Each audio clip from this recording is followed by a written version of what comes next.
Hi there, it's Joe at PC Repairs 101 and today I'll be doing a disassembly of the LG 22M38 monitor.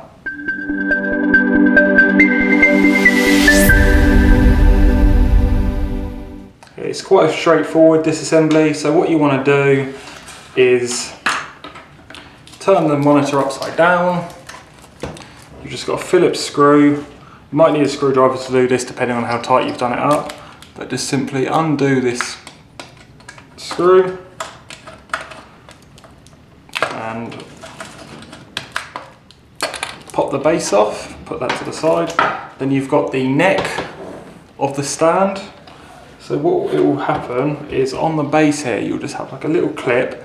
You just get a flathead screwdriver, push the clip in the bottom, give it a good push,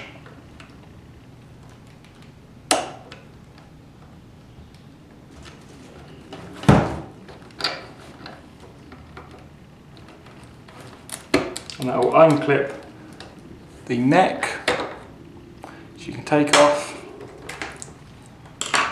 ready to transport or put back in the box.